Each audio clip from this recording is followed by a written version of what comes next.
Welcome, everybody, to Collider Body Slam Raw Recap. This is going to be an interesting episode, so let's just get to it with introductions. I'm your host, John Roca, with the man from Pro Wrestling Sheet, Ryan Satin. Ryan, okay, what's your... there's so much to talk about, but then, again, there's a lot of Roman Reigns to talk about, basically. I'm surprised he's not here as our guest host, as guest star, because he was on every other segment on this damn show. Back behind? Yeah, right. Roman, Is he you back there? Ryan, overall thoughts, and then let's get into it. I think one of the main themes that I am going to have here while discussing this show with you is not only Roman Reigns, too much Roman Reigns. Right.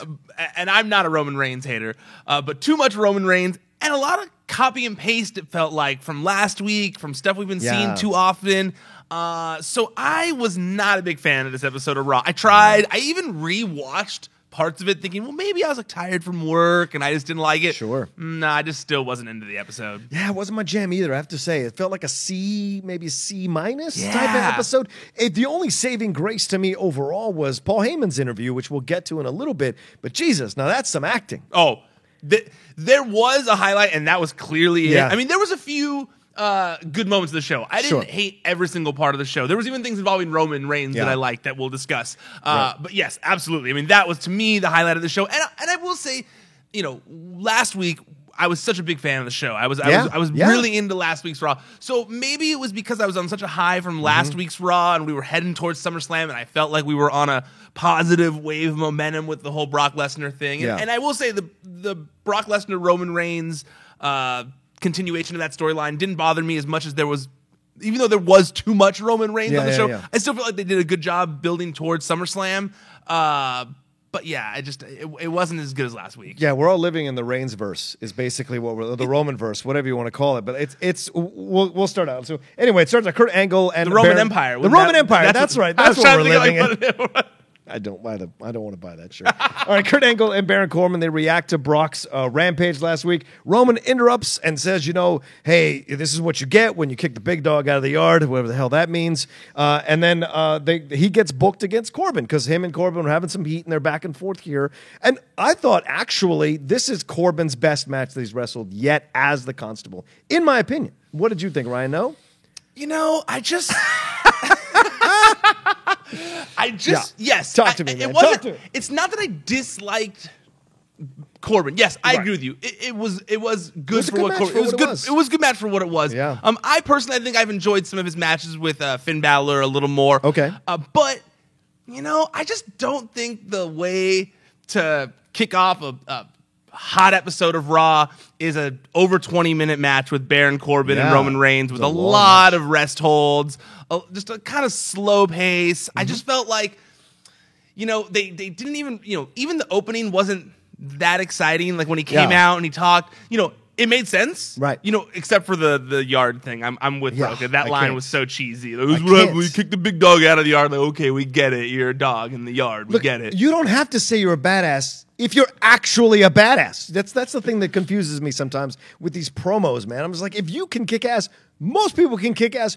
Don't tell you they can kick ass. They just do it. Yeah, when I first started writing news online, I remember one of my bosses told me that I didn't necessarily have to say everything in the article for the reader. Like, I didn't have to tell the reader what they're going to think. Instead, it'd be better to present the information and the reader can digest that and form an opinion. And I feel like Roman doesn't understand that. Roman needs to continually tell you that he's the big dog. And I get it. It's what Vince wants. It's to sell shirts. It's to help, you know, make you know, Roman a brand, you know. But at the same time, I don't need to hear it all the time. And I don't think anyone is, you know, raving about the in-ring prowess of either wrestler. You know, no one. I just don't think either wants to watch a 20-minute match. I agree with those guys completely. I agree with you completely.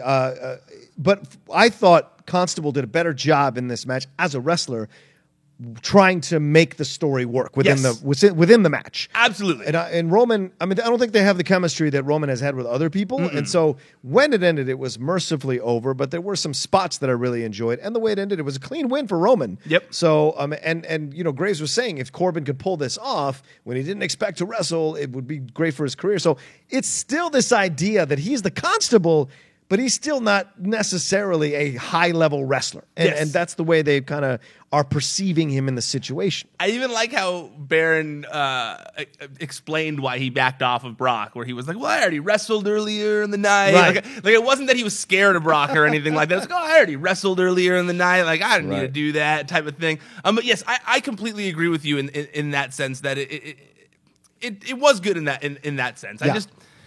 It was so hard for me to get through it. I don't disagree with you. Yeah, I tried. I get it. I tried watching it twice. Really? I was like sitting there just like, I even put my phone down for a second. I put it to the side, like maybe I'll watch it. And it was just like, all right, no, I'm not feeling it. I respect that, man. I just felt this was the first time I felt that I could actually see Corbin in a main event wrestling. Would you want to see that though? I wouldn't necessarily, but this is the first time where I've actually seen the Lobo thing work for me in his abilities, and I'm like, okay, I can see it. You know, I can see it. What do you think about them? Because I've left it out of the notes by accident, but what did you think about them right here having Finn get involved? Yeah, afterwards? I liked Finn coming down at kind of messing with Corbin a little bit because it keeps that rivalry going, and he did his thing. And Corey did a great job on the mic saying like, oh, you're beating a wrestler who just finished a match. What a tough guy you are. I love that. And this is interesting. Throughout the night, him and Cole took turns being heels.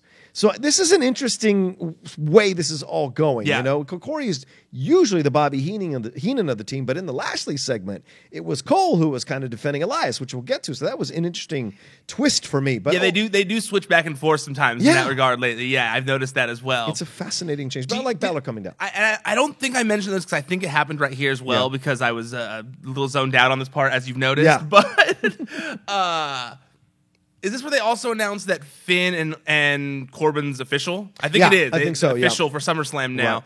Right.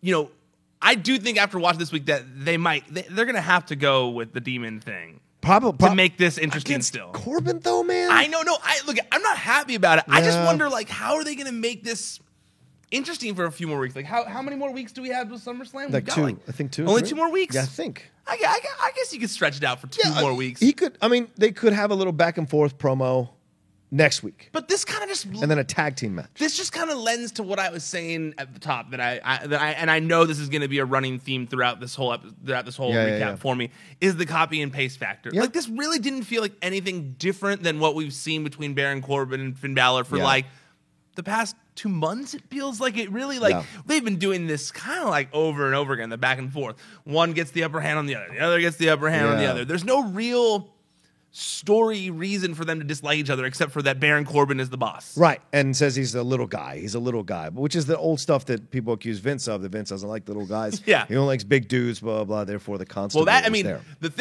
I know for a fact that Vince is definitely not super into Finn for that reason. I mean, the size thing and the microphone skills thing. I don't think he thinks that there's a lot in either, you know? And I mean, it's not like he's necessarily wrong, but I do think there's still star power in Finn Balor. I mean, he doesn't need to be 10 feet tall to be a star. I mean, look at Shawn Michaels. Right. You know, I mean, well, I know. Sorry, I know it's a story. I know. Sorry, I forgot. I forget that you're not a Shawn Michaels guy. Sorry. The boyhood dream. Get out of here. All right. Yeah. All right. We'll move on. Angle tells Rollins to find a partner tonight because Rollins he wants to fight McIntyre and Ziggler again after that match last week.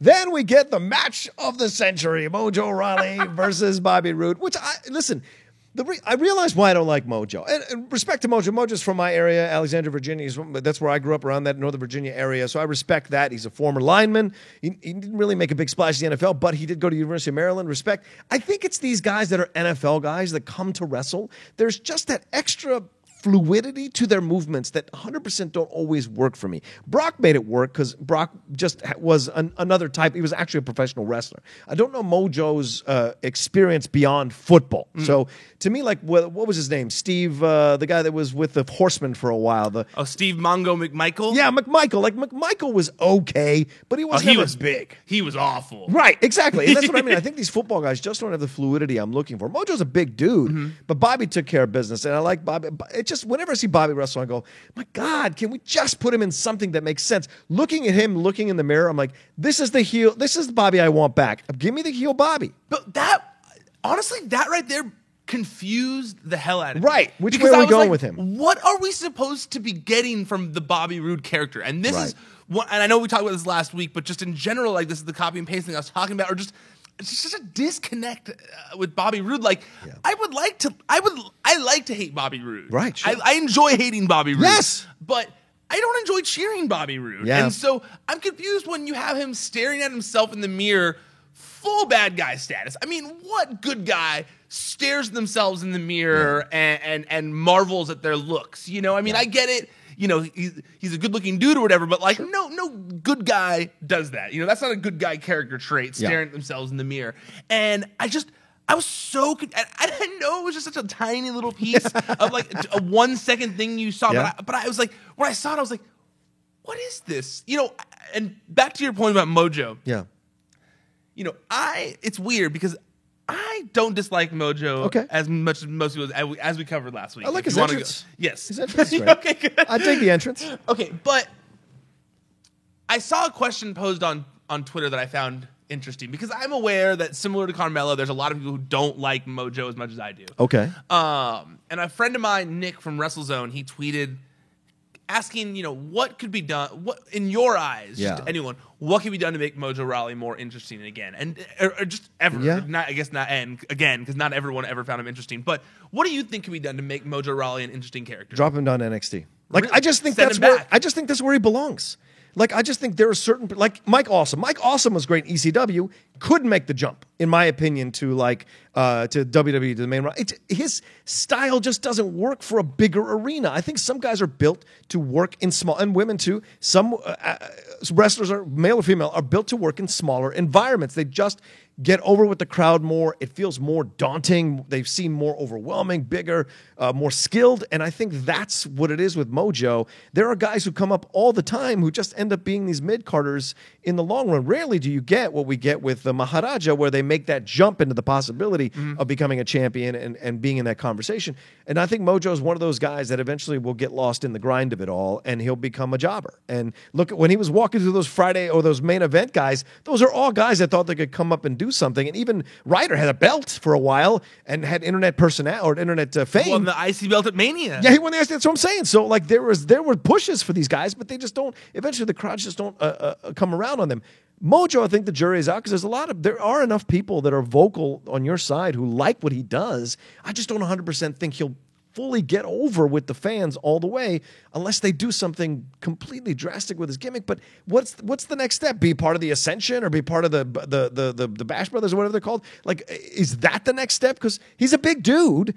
Big dudes, I think, without the right gimmick, big dudes get lost. I mean, I'm completely with you in the gimmick department. I really do think that he's been lost in the shuffle because of his gimmick. Plus those tights, man. I don't like those tights either. Those football tights. Those football tights drive me nuts. Yeah, but I'm with you. I do think in order to get him to a place where the WWE crowd would be more accepting of him, I agree with you that a full gimmick change is needed. You know, I think that they've tried a little bit where they gave him the serious edge and they got rid of the hype stuff. And the hype stuff was fun. I think people like that in NXT and stuff. But I agree that if they send it back down to NXT and let him, be a little more serious, wrestle some of the guys that are putting on the longer matches in NXT to give him that experience again, I don't think it would hurt him.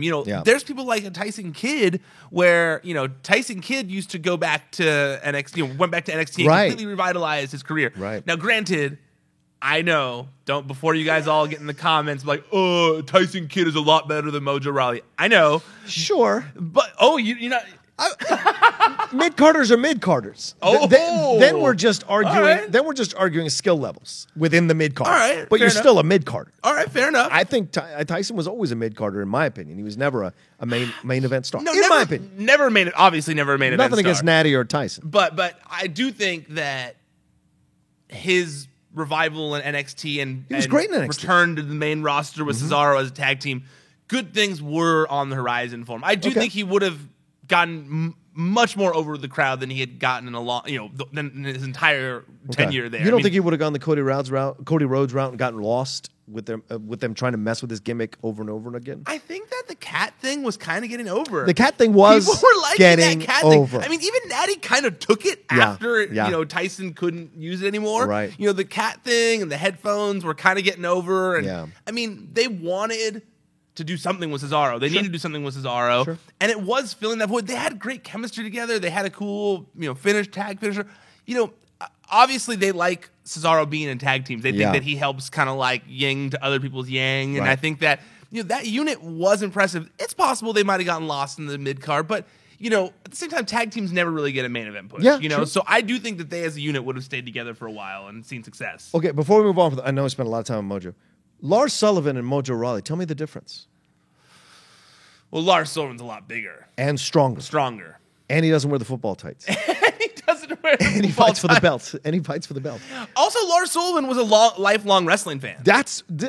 I like Lars more than Mojo. I don't think Lars can make the jump. You don't think Lars can make the jump? Oh, no, I think he'll get lost. I think big guys who don't have the right gimmick when they get to the main roster get lost. It happens. Strowman is the rarity. Strowman is the exception to the rule, not the rule. What if he got a Brock Lesnar-like push on the main roster? I don't think he's big. Yeah, but I don't think he has that personality that Lesnar does. Like and Lesnar has the resume to back up that personality. Yeah. Look, Lars' match with Aleister Black was fantastic. Yeah. That surprised the hell out of me. Yeah. I thought it was going to be a bunch of stiff moves and then eventually Aleister would get him with skill. But it was actually a really good match. And if you can bring that ferocity and you don't make him job easily, then maybe that's possible. I think that's the mistake that sometimes happens is people come up and these other people who've been there longer refuse to job to help these guys or these ladies get over, and then eventually they get lost. Well, I wouldn't say it's refused to job. To be honest with you, it's or maybe it's creative tone. It's creative factor where they go like they're not over yet, so they can't lose this. It's unfair to have this guy who's been on the main roster for 4 years lose this guy who's been there for a minute. But at the same time, it's things got to happen to get people over. And I agree with you. Like, you gotta put people over. As much as WWE wants you to believe that wins and losses don't matter. Wins and losses fucking matter. Of course. Like, wins and losses are very important. Now, there are some people who are immune to it. We've discussed last week, like the Alicia Foxes and the Chris Jerichos, which we'll talk about. Ziggler, too. Ziggler could lose 100 times. People wouldn't care. Completely agree with you. Yeah. But when you're building someone new, when you're trying to get them acclimated to a new audience, you can't have them lose right away a bunch of times. Right. I mean, even we've seen, people getting the monster push, like a Ryback, where Ryback was just getting monster push. Right. Beating everybody, beating two jobbers, beating everyone. He lost once to CM Punk, and it derailed everything. Yeah. Look at him now. He's doing fat blocker commercials in his backyard. It can really derail a career. And these are people that they need these wins. Yeah. And I honestly believe that Mojo Rawley fits in that category 100%. That Mojo Rawley was sidelined with Zack Ryder initially, right? And then because I honestly believe the hype thing was getting over NXT, but then they never even really gave it a chance on the main roster. He was just put with Zack Ryder. Okay.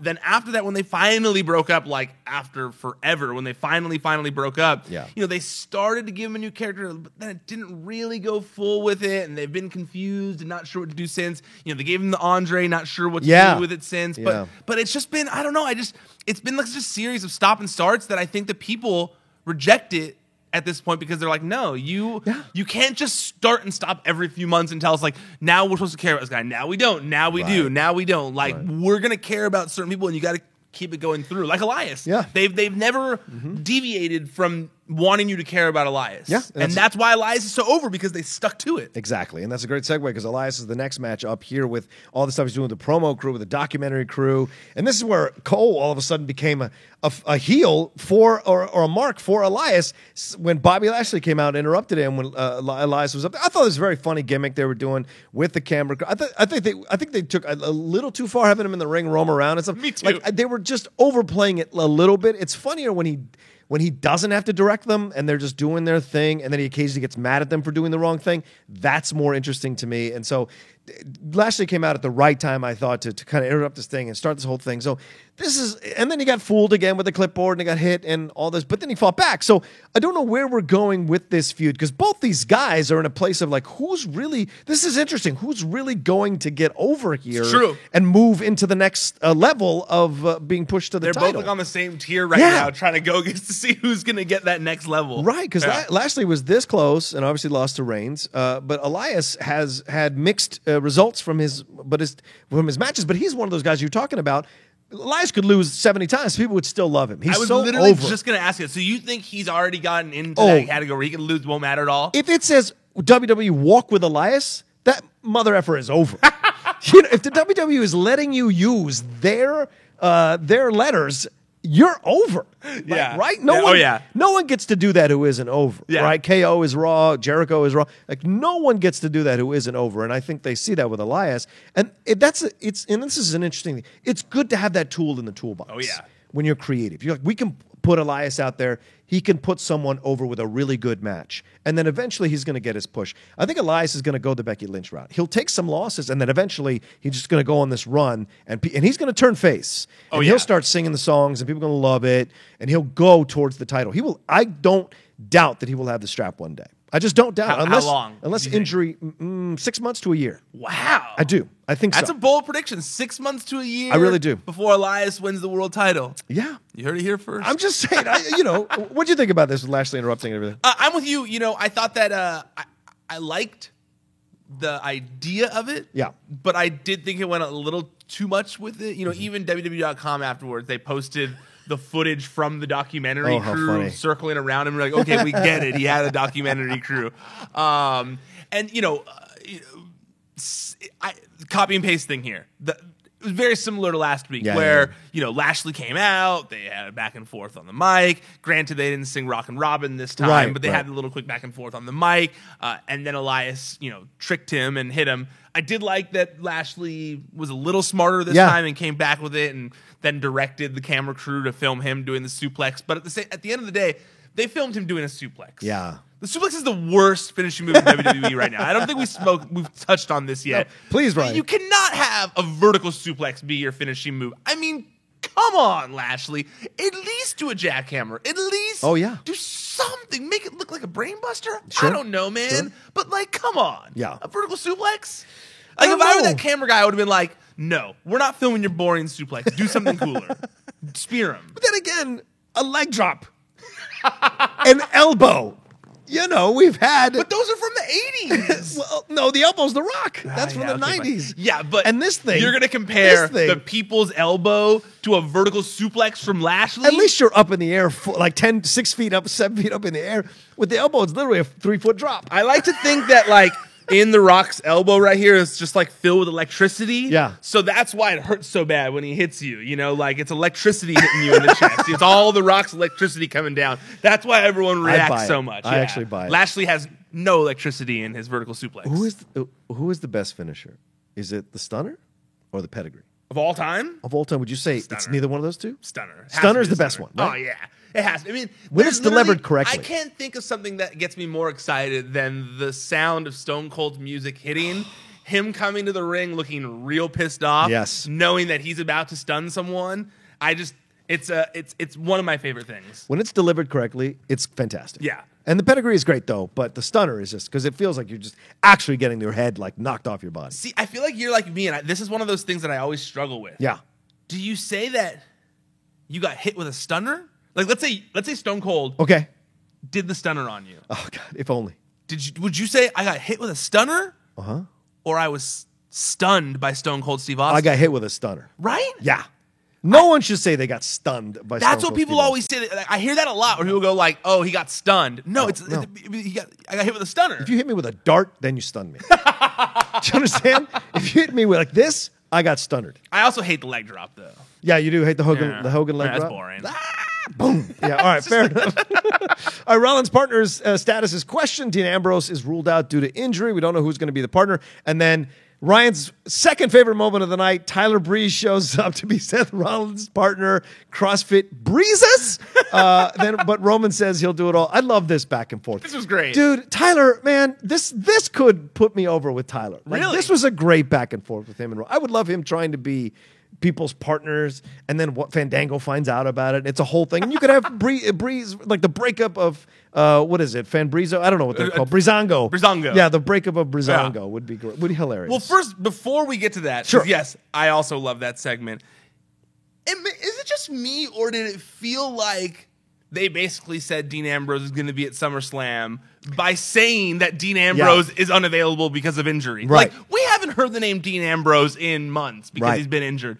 why bring it up here? Yeah. Like, it was so, like, I'm glad that it wasn't so in your face that he showed up tonight as or last night as the partner. Right. Because it was just like, yeah, okay, thanks for reminding us about Dean Ambrose. It would have been better if you didn't remind us about Dean Ambrose.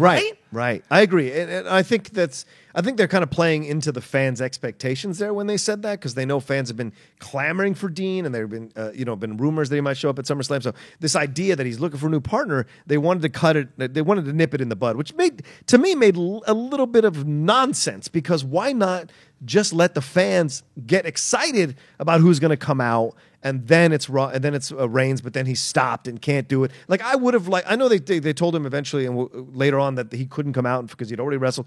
I would have loved it if they ran out and stopped him on the platform and with the microphone and had the back and forth. That would have been a great boo moment, especially after Corbin having lost to Reigns, right? It seemed like a no-brainer to me. Everything you just said seemed like a no-brainer to me when I was watching it. I was like, why did they do this? Yeah. Like, all those things that you just said were like easily done and more effective. I feel like first of all, making people think after you just watched a 20-minute Roman Reigns match that he's going to wrestle another match later in the show was just ridiculous. Yeah.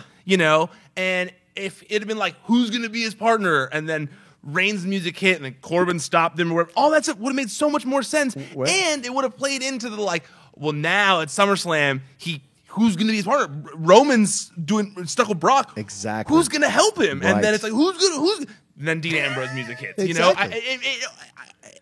It seemed like very easily done stuff. And I agree. And you don't even bring up Ambrose. Yeah, I agree with you completely. That now, as for Tyler Breeze, I love this too. I love them using Tyler Breeze kind of like going around trying to find something to do now that Fandango isn't around. Right. But at the same time, they made Seth Rollins look like such a dick for saying no to the guy who's offering to be his tag team partner when no one else was. No one else. I mean, I get that Roman Reigns walked into the picture, but then 15 minutes later, when we find out that Roman's not in the match, or however long later it was, you were like, why didn't Seth Rollins just go back to Tyler Breeze's dressing room and hey, bro, can you come help me out? Right. He was in his ring gear. He was ready to go. He could have done it.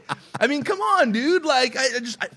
I don't know. That was how I looked at it. And there were shades of the status stuff that goes on there, right? Because Breeze is essentially a mid Carter, if not a lower Carter. True. And so having him, but this is what happened with the B team. So I thought they were setting this up a little bit. And Rollins is great in this vignettes backstage. He's great in the vignettes. Yeah. And so I would have liked to have seen him go, screw it. Let's see what you can do. And then see how the match played out. It would have been a lot more entertaining for the fans. Do you think that they should give Breeze a mini push in the interim while waiting for Fandango to come back? If you're going to give me a Mojo Rawley mother effing push, then you better give me a Breeze push. Because I think Breeze has what it takes. I enjoyed him in NXT. I hated that he got lost when he came up to the roster, but that was going to happen. That's what I fear about Velveteen Dream. Brother, there is no one I fear the most and going into the main roster and having their push completely botched than Velveteen Dream. I'm only saving grace for Velveteen Dream. I don't give a shit about Ricochet.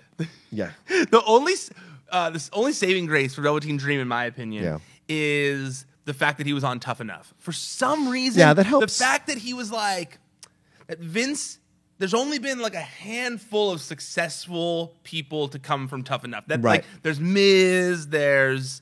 Who was the first person? That Maven. Maven. Yeah, right. And I feel but it's been Jackie. So long since someone from Tough Enough was actually successful in WWE. Right. That Velveteen, and granted, we've got Mandy and we've got Sonya. Of course. But male wrestlers. There hasn't really been a big time, majorly pushed male wrestler. And additionally, Vince does love characters. Yeah. And Velveteen Dream is a character. He is. I think Tyler Breeze is great. But I did always feel like his character in NXT was very one note. Mm-hmm. He's a male model from different residencies everywhere. Right. And he's great in the ring, backs it up. I'm entertaining as hell. I loved his entrance. I'm a big Tyler Breeze fan. But at the end of the day, I felt like his character didn't have a lot of depth. The character itself to tell out through decades of stories, Right. I feel like Velveteen Dream has that, I feel like Velveteen, and also him being black also helps, I think, a lot for him, hope so. Yeah. I think that, we've seen what Vince likes to do with characters like Goldust and stuff like that. And And Velveteen Dream could be like a new school Goldust where he, maybe won't be the champion, but he's going to be I think when he gets brought up, he'll be a fixture on TV that Vince is very hands-on with, like he was with Elias. I want that. Oh, good. I want that. That's what I could see. I don't want the Finn Balor. I don't want him to get lost like Finn Balor has been a little bit. So. But also Finn Balor's the same. Well, no, he had more of a character. Yeah. He had a character coming from the indies. I mean, he had the crowd doing his indie stuff. That tells you something, man. Yeah, I guess you're right. That's what I'm wondering about. It's really hard to say. I guess you're right. I know. But I will say, I'm with you, though, with Tyler Breeze. I think when Fandango first got injured, it was like, well, what are they going to do with Tyler Breeze? He got lost on the main roster when he got brought up. Then he was doing spots for NXT on the weekend or whatever when they were doing their live event tour. So I do fear that he won't really get a good shot, but I think he should. I mean, he's proven that he can be entertaining with he's good on the mic. Vignettes. He's good in the mic. He was those Breezango files or whatever were hilarious. Brilliant. Was that what they were called? Breezango files? Yeah, I think so. Fashion files. Fashion files. Duh. Breezango files. Giving out the ticket. Fashion files. Yeah. Fashion files. He puts on great matches. Yeah. He's got a good character. People like him. Yeah, I would also I'd rather see a Tyler Breeze push than a No Way Jose push. Absolutely. There's way more upside in Tyler Breeze than there is No Way Jose. Agreed. Well, speaking of the opposite of upside, downside, Rezar defeated Titus O'Neil. Who cares? Who cares? I don't know what they're doing with these dudes. I don't know what. Eventually, you got to do something with these guys. What? Well, it's just Authors of Pain. Well, it's funny because Heyman, where are you? Well, it's funny because we talked about this last week when Apollo beat Akam. Yeah. We were kind of like, why? What's happening here? Right. And they do the opposite effect, and you're like, well, also, but at the same time, Titus, you spent the whole time on commentary putting Titus over about how great of a dad he is, how great of a human he is, individual, and then he loses the whole. No one's gaining out of this Authors of Pain Titus worldwide thing. And I remember now from watching this match, Rezar is the one that I think has a future in Rezar. Yeah, you think that's from last week? You were saying, yeah. Okay, fair enough. All right, Kevin Owens shows up. Has his Kevin Owens show with Braun Strowman, tipping over the stage after Owens was talking about how the Maharaja Jinder Mahal is helping him center himself, which is all bullshit, of course. But it was a funny little. And then he sets Jinder up that he's got to fight Strowman again. And Jinder gets the win again with the count out. So Jinder is 2-0 against Braun Strowman. And as Kevin Owens said, derogatorily, in a derogatory way, he said well, I mean, I pinned him, but I mean, you got the count. A win's a win, I guess. A win's a win. This is another win for Jinder, but once again, Strowman, they're just putting him through this thing with KO, and it's very funny. Him chasing him down the aisle with the Money in the Bank briefcase is very funny. What do you think about all this? I felt like I should have seen ahead of the time when they started the segment. Oh, that he was going to push it over because when I saw they were in a different area, I was like, I wonder why. I kind of like that they're in this new area. We didn't really see a lot of things in that area done. That was more like an 80s area where we'd see kind of sets over on that zone. So I think I saw on Twitter they call that area the Mean Gene Okerlund area, which makes sense because that's where you would see that kind of stuff. Right. But I honestly didn't expect him just to show up from underneath. Where did he even come from? He just showed up from behind the stage and lifted it again. Yeah. I'm of the camp that these stunts are great. Yeah. I love them. They make Braun seem like an actual monster. Yeah. Like a movie monster. But I know some people don't like him. What? Nothing beats when he tore the scaffolding down on top of Lesnar. Right? That was incredible, man. I'm honestly surprised they're able to keep thinking of these. Yes. And I know that Vince doesn't want that to be the only thing that is, the one note to Braun Strowman that he's the guy who does all these big stunts and stuff. But I love it, man. Yeah. Especially if he's not going to be in the title scene right now, let him do monster shit. Absolutely. I think it's great. I'm also happy that the Maharaja is getting a little bit of a push. We'll see what they do with him. They're at least keeping him in the mix of other important people. Agreed. He's not necessarily in the main event locker room yet, even though he's on main event sometimes. Sure. He's not he's he's in the mix of people still. Yeah. And I'm worried that soon that won't be the case, and he'll be in the main event locker room. But I'm happy for now that he's in the mix. Yeah. Yeah, agreed. So there's a sit-down interview. Hey, I didn't have enough Roman Reigns. Now we get a sit-down interview with Roman Reigns where he said he's sick and tired of people disrespecting his lifestyle and his family business, and it has to end. I do not understand what the point of this sit-down interview was at all. Like, I get that it was to promote the match. I get the reason behind it. I just didn't see the point of it. Well, maybe you could change my mind on this. Well, here's the thing. If we hadn't had so much Roman Reigns in this episode, fair, I think it would have been great. That's absolutely a great point. I think a lot of people who watched, I saw out of a lot of the things in the show, this and the Heyman thing were two of the things people were like, that was really good. Yeah. And they were both to build towards the main event of SummerSlam, obviously.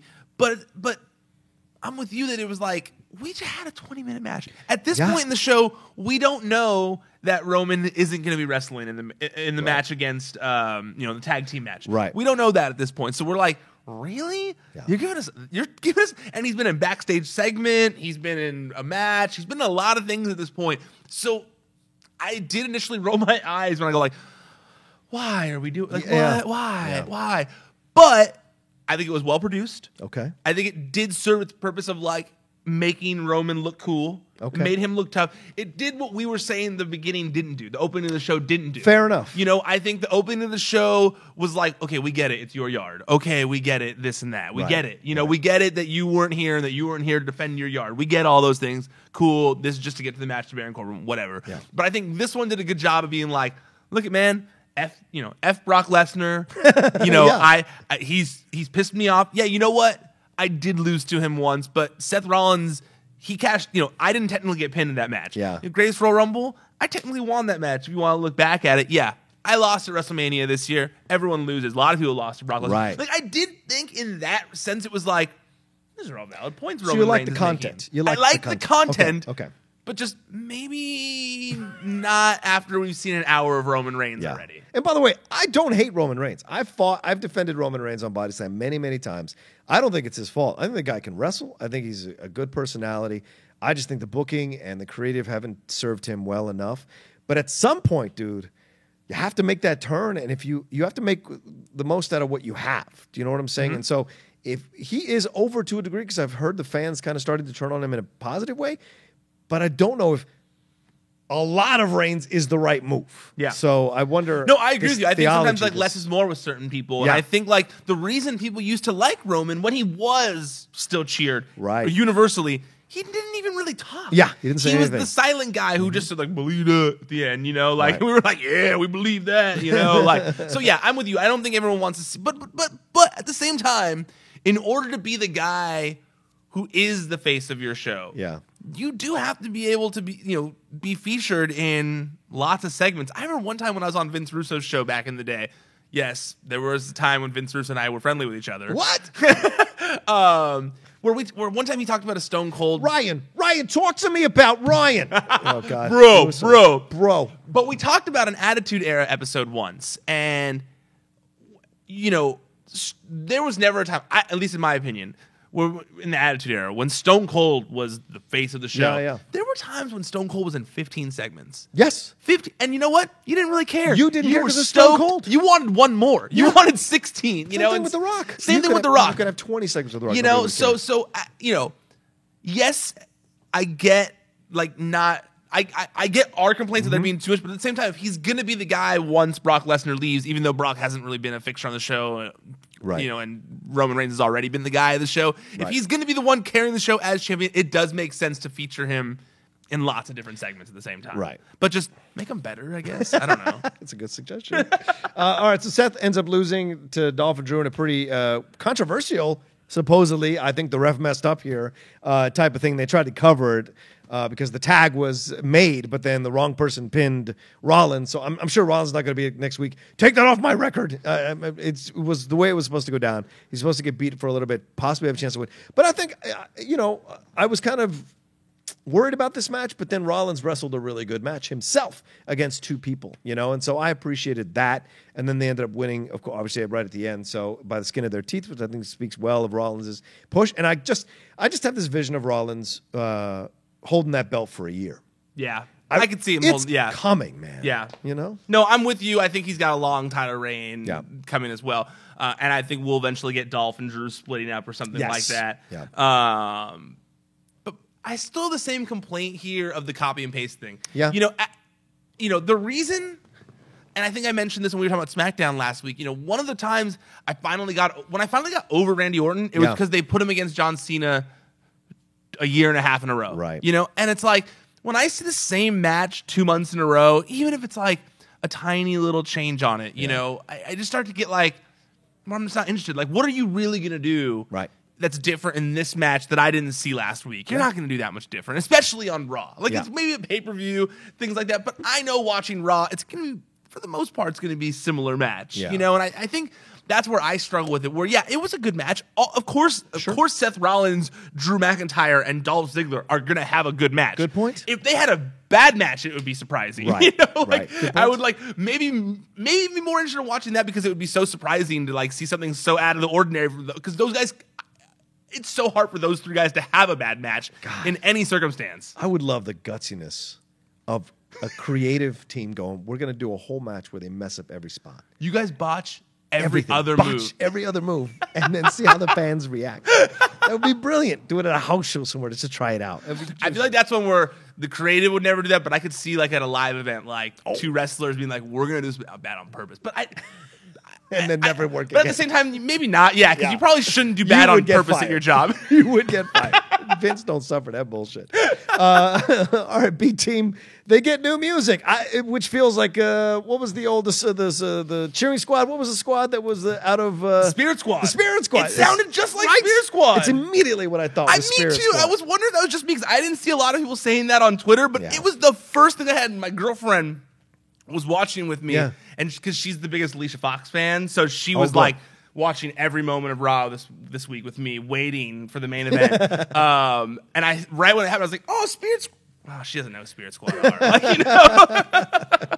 But I hated the new theme song. Yeah. I liked the last theme song. Well, because you're asking the audience to get involved now. Rather than letting it be an organic thing, which is what this was, you're now making the audience a part of it. The fans like to do it for themselves, man. I'm telling you, sometimes you can get them into... No, Shinsuke wasn't like, chant my theme song, right? It happens organically. And when it happens, people Finn love wasn't it. like, when the lights hit, go like this. Go like this. Oh. Or Angle wasn't like, tell me I suck. No, when they're organic, that's awesome. And so trying to making the fans chant with you, that's Rocky Maivia stuff. And that to me bothers me because it's an insult to the fans a little bit. And the B Team doesn't need it. They're doing great without it. Yeah, when I watched it, I was thinking to myself, making it a sports thing is so unnecessary. The whole point was that not the whole point, but it wasn't a sports thing. Yeah. The B Team was a joke. We're the B Team. It was a joke. It wasn't where we needed a whole sports and whistles and all that kind of stuff and doing a whole kind of thing. I didn't need it, and also I was literally just texting Jamie Ivey, who's my co-host on Wrestling Sheet Radio. Right. We were just texting, I would say, on Saturday. We're like, it's crazy to think about it, but the B Team has the best music in WWE right now. Right. Everyone was so into that theme song. People were so upset online about this change. I saw a lot of upset people. I hope there's a piece of me that hopes that maybe they did it because it was too good for the B Team, and they were like, you know what? We're going to bank this theme song for someone cooler down the line. Because remember, CM Punk's theme, This Fire Burns, was initially Randy Orton's theme for a short period of time. So maybe that song will get life down the line one day. You never know. Even Hogan's I'm a Real American wasn't his initially. It was someone else. I didn't know that until recently. It was. I know that because I didn't know that until recently, and I tweeted fun fact, I just heard in this interview, and everyone was like, yeah, we've known that for 30 years, idiot, duh. So it was Rotunda and some other guy. Barry Windham. There we go. Tag team. Yeah, that's right. I remember that. I'm old enough to remember that, you sons of bitches. Wait, so you were old enough to remember when they used that? Oh, yes. But moving it over to Hogan made all the sense in the world. Yeah. All the sense, because he had become that American icon type thing, so it really worked. And him standing over Mount Rushmore playing the guitar, it's everything. You should read. I should send this to you. It was right before I started here. Oh. I read this oral history on Real American. Shut up. Not on like Hulk, but it was just on the theme song. Send me that. Oh, I will. It's so fascinating because I didn't know that it's not Rick Derringer. Derringer's name. Right, Derringer, yeah. Derringer. It's not Rick Derringer singing the song. No. It's only him playing the guitar. And apparently, like, most people think that it's Rick Derringer singing the song because he's the only one credited. Right. So the actual guy on the song has this, like, deep-seated resentment against Derringer for, like, kind of, like, not giving him any credit. Right. It's really interesting stuff. That's hilarious. Yeah. All right, so they fight the Revival. There's no contest due to the interference from Hardy and Bray, which I actually liked. I know some people, some of the reviews I read said they didn't like that they were messing with the match, but I liked it. I thought it was a nice twist, and you have to go because they haven't done that before. Nope. And so having them on opposite sides, then they meet out their justice, and they did their thing over them. I think they're turning heel, and I'm excited for this to happen. Yeah, I think they're turning heel too. And as much as I'm a big Broken Hardy fan, big Woken Matt fan. So as I don't feel like he's been properly utilized. Yeah, well, they can't do the vignettes that they did. But they're not going to. Clearly, they're not going to do it. They gave us their one. We got it once. Right, we got the one, and they're like, "Hey, we did it. Move on." Yeah. And so, I also liked it. I feel like we're clearly going for a multi-team tag team match, which SummerSlam. So of course they're going to do one of those. Probably both sides are going to have something like that. Sure. So it makes sense to not have to have the match not end clean right away, or to have some sort of shenanigans that happen at the end. Yeah, so I liked it. I thought it was good. It looked cool. I love it. I was like, how'd they do that? How'd they do that? I always love when they do that. It's like the guys are under the ring. The lights were off for a few minutes. But they literally got up in front of you. Literally, yeah. And now we come to the moment of this recap. Heyman's sit-down interview with Renee Young. Listen, people outside of professional wrestling, and this includes my girlfriend, my current new girlfriend, who I was watching Raw this morning to catch up on everything, and she looked up, she goes, "What the hell is this?" She goes, "Is this wrestling or soap opera?" And I go, "The same." And the best wrestling is soap opera. Absolutely. And so this is some of the best acting I've ever seen anybody do in the freaking 3-4 decades I've been watching professional wrestling in a vignette. This was incredible. Every time I think Heyman's hit his peak and he's done and he can't do enough, he can't possibly eclipse what he's done, he comes up with something else. This was so believable. And kudos to Renee Young I'm sure there are outtakes where she's busting out laughing, not at him, but at the whole idea of it. But kudos to him for, like, the tears are real. He's bloated even more than because he's like half-shaven. Yeah, half-shaven. He's all red-faced. My kids were friends with his kids. I don't know. All of that. You do your job. Just do your job. I'll finish the interview. Like, all of it was incredible. No, it was like a masterclass in wrestling acting. Yeah. I mean, it really was. Like you said, wrestling is best when it's part soap opera, part wrestling. You know, when the two are combined. And Heyman understands that more than anyone. And this was so good. I mean, with it seeming like Brock's gonna not be around as much, and clearly Heyman is having to do the heavy lifting for this feud on Brock's side of things. I mean, he's coming through on that. I mean, from last week with the whole friend thing to getting choked to now it's broken him the past week, and he's just he can't even be a normal person because he's just sitting there like in a freak out mode. I mean, it's just so good. I mean, this is one of those where my girlfriend also was watching it like, this is awesome. Like, Heyman is the best. This is so funny. Like, we were cracking up. I mean, even when they first said we're going to be doing a sit down with Heyman and they showed him for the first time all like crying and stuff, you were like, oh, this is going to be good. This is going to be one of those good segments. Totally get the popcorn ready. I mean, honestly, if it wasn't for Heyman, I would probably be way less interested in this feud right now. Absolutely. But he has just done so good from every fingerprints have been all over it. You can tell. Like, I remember there was a report from Fightful before Brock kind of came back for SummerSlam when like the real push started, and it was saying that Heyman was kind of involved in the writing of Roman stuff.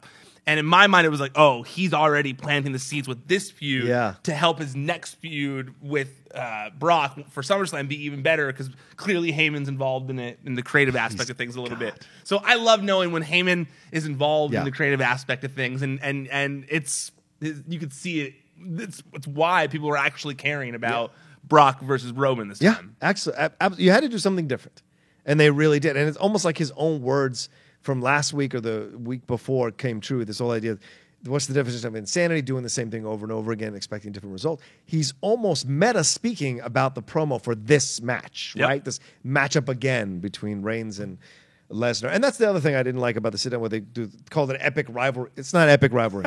It's not a goddamn epic rivalry. Let's get that real clear. It is not an epic rivalry. I also saw a tweet that I liked online from a former WWE creative team member where he said, if WWE wants an Emmy, this is what they need to submit. Absolutely. Not, mixed match challenge or WWE 24. People don't get that. Female empowerment. No. Send in this Heyman promo, because that shit was acting gold. Like that shit was beautiful. And you can't discount Renee's questions and catching herself with the client thing. And the way it was produced. Yeah. I mean, obviously there was so many hands in that. It's not just Paul Heyman. Right. But, I mean, similar to, I'm trying to think, like we were talking about Carmella, just acting-wise. Yeah. When you can act as well, when the facial expressions, and you can act and, actually get your message across with emotions, there's nothing better than it. And, that was the highlight of Raw for me. And speaking of acting, Ruby Riott acted in a mask and a hoodie, hiding herself from everyone. Interfered here with the next match with this Boston Hug connection. Sorry, Boston Hug. That's my Dukes of Hazzard coming through. The Boston Hug connection versus the Riott Squad. A little bit of a weird ending to the match, holding the ties. The ref doesn't see it again. But I think this whole point was just to bring Ruby Riott back, which tells you how big of a star Ruby Riott has already become, that they make her the point of this whole match happening. Yeah, to reveal her coming back. It was similar to where, and obviously it wasn't as long, but when Ruby Riott came back, it was like, she was missed this past month. Like, I almost felt like she'd been gone for longer, because you were like, oh man, where has she been? And I know it wasn't a major injury or anything like that, but I almost feel like that 5 weeks off was really good for her. Yeah. Because it made you... It let Liv Morgan and Sarah kind of have a few singles matches to where it's not just the focus on Ruby all the time. Where we know it's Ruby Riott, it's the Riott Squad, it's her team, but I think her absence kind of let Liv and Sarah show their bond a little more on TV. And now that like their leader is back, I liked it. I thought it was good. There was even a promo afterwards that was on WWE.com. Oh, yeah, that was a good promo. Where, it was really good. She was talking about, she was going to teach a lesson to, or they were going to help, they were going to test the friendship of the Boston Hug connection. Again. Since you brought that up, I saw that Sasha and Bailey, I saw Sasha post something on Instagram, which basically said that the Boston Hug connection is going to dominate the women's tag team division. So... we might be getting closer to that. We might be getting closer to the tag team belts. I mean, she was putting it out there. I want to see it. Yeah. I want to see it. We talked about it recently. Absolutely. I feel like we're going to get the announcement at Evolution. Good. As opposed to the titles being debuted there. Yeah. I feel like we get another Stephanie announcement. Like, look what you've done, ladies. Right. We're going to start a tournament for the women's tag team titles. Let's do it. On both sides. That's what I would. That'd be my guess. I agree. I think that should absolutely happen. So anyway, Riott's back. Ruby's back. I'm happy Ruby's back, and I think you're right. Like going out on top and then disappearing for 5 weeks and then coming back, people like want you to come back. Yeah. Right. It's different when you go out and people are done with you and then you leave and then come back. Maybe you might get catch again, but fire again rather, and maybe you might not. With Ruby, you can tell people are into her and love it, and she's eventually going to leave that squad behind. Yeah. It's just the way the natural course. She had like a different vibe to her almost too, like a very like she was carrying herself with more confidence. Yes. It was. I liked it. Yep. It happens. Yeah. Alicia Fox then entered. Alicia Fox up against Ronda Rousey. Here's our main event. She enters into Alexa's music for the main event. They cut some promos. They hype up Alicia, and then I feel bad. They did all this stuff. Man. They did so much to hype hype up Alicia Fox as a worthy opponent to Ronda Rousey. They really which did. was smart to like make it look like someone who doesn't win a lot of matches. Right. Is a tough opponent for someone like Ronda Rousey. So kudos to them, but they tried so hard. Like they were, they even did that vignette or like the package on like her career, and it was like she beat Rosa Mendez for the women, the Divas title 10 years ago, and you're like, that was how they had to dig that deep to like get to that, like that was they were digging for that. Yeah. And even when they came out and they're like something like, you've been here for 10 years and you beat this person and you beat that person, and she's like, yeah, that's right, I beat that person. But you're like, they didn't even let you come out to your theme song. Nope. They didn't even let you. Yep. You get to main event Raw after 10 years, and they didn't even let you come out to your theme song. Nope. So that part, I felt a little bad because I was like, man, this is also kind of her moment. Yeah. But at the same time, you knew she was going to get her ass kicked. Exactly. It wasn't a, what do they call it, a smush match? It wasn't a squash match. A squash match. I always get that confused in my head. It's not a squash match because she fought back. She had some moments, and then Ronda all of a sudden became the Incredible Hulk. I don't know what that new thing is, right? Where she just kind of like, I was like, what is this? What is this new wrinkle in the whole persona in ring? It's when she gets rowdy. Yeah, that's when the rowdy rises up in her, It's very, it's Hulk-esque in a way, except, it's not so obvious. She just goes into like this, she just becomes the Hulk in my opinion. Like the eyes go green and she just becomes the Hulk. Yeah, and it's incredible. It's interesting. And I actually like it because the Hulk up thing was a very, like, that worked. And it worked. It's something that was a fun wrestling thing that to this day, when Hulk starts hulking up, it's one of the greatest things. It's the best. I shit talk a lot, whatever, because of the things right. he has said. Sure. At the same time, when Hulk hulks up, it's one of the best things in wrestling. Right. So he's really the only one that no one else can do. Shawn Michaels kind of did it back in the day. I know. I'm sorry. Shawn Michaels had a little bit of it when he was like getting going and stuff. But it's largely it's associated with Hulk Hogan. The Hulk up is a Hulk Hogan thing. That's right. And there's never really been like a female wrestler that I could think of that has utilized. I agree. That. There hasn't been. I kind of like that Ronda, and we all know that Ronda could beat everyone's ass. Most of the men on the roster, at least comparable size-wise, if they were, So yeah, I like when Ronda gets into the zone, and especially because she's still new. It's only her third match or whatever. Right. I like that. Like she still has like the green factor where she's getting hit up, she's getting beat up, she's getting hit a little bit, and then all of a sudden it's like, I'm Ronda Rousey, snap arms, and so I'm gonna judo throw you like, blah, blah, So I love when she does it. I did feel a little bad for Alicia Fox. I know you said it wasn't a squash match, but I think it was only like 3 minutes or something. Yeah, like that. It was a quick pretty match. But most times you won't even get a shot in a squash match, True, right? that's Like we've true, seen yeah. this. I don't think it was 100% of a squash, but I get why people called it Every that. jobber used to get in a few shots here and there. All right. Even Lombardi, he'd get a few shots. He get one or two before he got the Brooklyn destroyed. Brawler. What I did see once again is the ferocity of Ronda, man. That can't be denied. No. It's scary. I mean, Alicia tapped out before she even got the full armbar in, which I think was on purpose. I think Alicia was legitimately scared. Well, she was. I mean, like, man. When Ronda, I don't think that Ronda was purposely trying to hurt or anything like that. But man, that shit looked vicious. You're in there with a rookie, and you're in there with a ferocious rookie, someone who fought professionally for years too. Who like.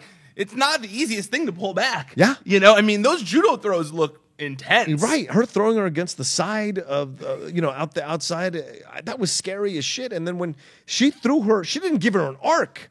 She just flung her straight back. And I was like, I think Alicia hit and was like, oh, shit. And so when she hit the arm, and listen, I think what they're setting up here, which I think I really enjoy, is her heel turn. You can see it. The knee on the face is a heel turn.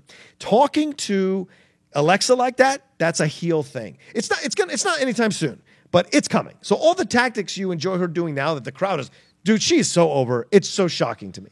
The crowd loves her. So the things she's doing when she turns heel will make her rock level status. Can I say I hope she never turns heel? She will turn. Oh, you're insane. She's turning heel. No, wait, 'cause we're only. I don't think the knee on the face thing. Faces don't do that. I feel like we are on limited time with Ronda. As much as they've got her for a 2-year, I think it's like a 2-year contract, something along those lines.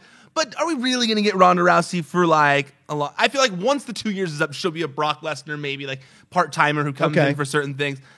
Just my gut, like my gut feeling, But Lesnar has gone back and forth. Yeah, but there's so much money in Ronda Rousey being a face of the of the women's division. I don't know. I don't see her as a heel, I guess. But if you're doing horsewomen versus the 4 ladies, you can't have you can't have Bayley turn heel. So it has to be the 4 horsewomen. Shayna's already a heel. I guess you're right. Jessamyn Shayna Duke super can can't turn face. Yeah, super can't turn face. There's not even a way. There's not even a route for her to turn face.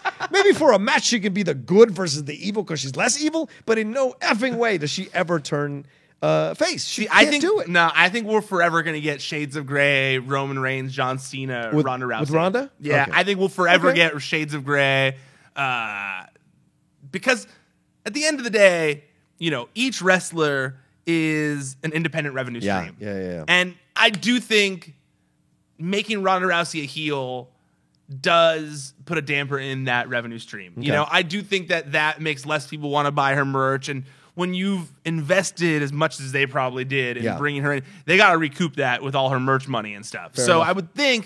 I would guess they would never do that. But at the same time, I think she's getting more of like an anti-hero. She's getting more of like the Stone Cold anti-hero. They already started it with her always like doing her like stomp to the ring angry. Stone Cold.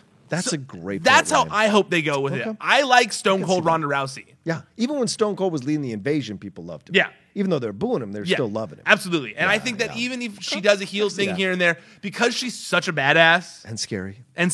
She scares the hell out of me. I don't think that, they're going to, she's pretty scary. Yeah. Believable. I don't think they'd risk the money, the money factor of turning her. That's a fair point. I think Nia is the only one that's ever made me feel like she could take Ronda. Oh yeah. Everyone else, like Alexa, kind of half is scared out of her mind. Like you can tell, that's some really good acting. Yeah. And so, did you see the video from the live event of it was like a tag team match from over the weekend? Oh yeah, where she's like doing the karate moves at Ronda Rousey and throws her butt at her. Yeah, it was great, butt, which is hilarious. So you can tell they're in on it, and hopefully it'll be a good match at SummerSlam. Yeah, I hope it's not a quick one. I hope she lets Alexa get some shots in, do whatever. Do you think? Well, I know we're not in the preview section yet, but what's your feeling right now? It could change by the time we do the preview, but do you think? I think Alexa wins. Yeah, I hate to say it. You do. I hate to say it. Well, do you think Nia comes back and interferes? Maybe. As a friend? Maybe. Yeah. Because the only thing I could think is that, well, what's a bigger deal to you? Do you think, or not bigger deal, what's more important, do you think? Do you think it's more important to have Ronda Rousey's first title win happen at Evolution? The first all-women's pay-per-view main event, Ronda Rousey wins the title. Okay. Or is it better from a promoter standpoint to have Ronda Rousey win at SummerSlam, which is also a big event. Right. You have her win at SummerSlam, and then she goes on all the shows to promote Evolution as the women's champion. That's what I've been struggling with in my head and what they do, because it seems like we're gonna get one of the two. Well, we talked about this earlier. We got to wrap up here, but we talked about this earlier. This idea of who needs belts, who doesn't need belts. Yes. I don't think Ronda needs a belt.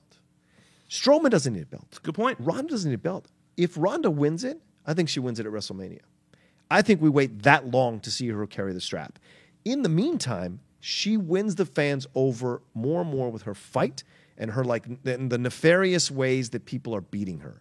And maybe that's where the heel turn happens, where she gets upset that when she flipped on Kurt and Alexa, that is a heel thing to do. Yeah. So the shades are there, the seeds are there. Yeah. So I wonder, she may still be a face and win it at WrestleMania. I don't know if winning at Evolution feels right. To me, personally, it doesn't feel 100% right because all those ladies have been doing it for years. And I think they deserve the spotlight a little bit more. Ronda could put someone over, and that's her way of even getting her more in with the fans and more in with the old diehard wrestling, like people who've been loving it for decades that she has to still pay a little bit of fealty to. I could see that happening that way. And then in WrestleMania, she's earned it by taking the hits and the losses. And so that when she wins it, everyone is appeased. And then she can go and hold it and do the Lesnar thing if she wants or whatever with the belt.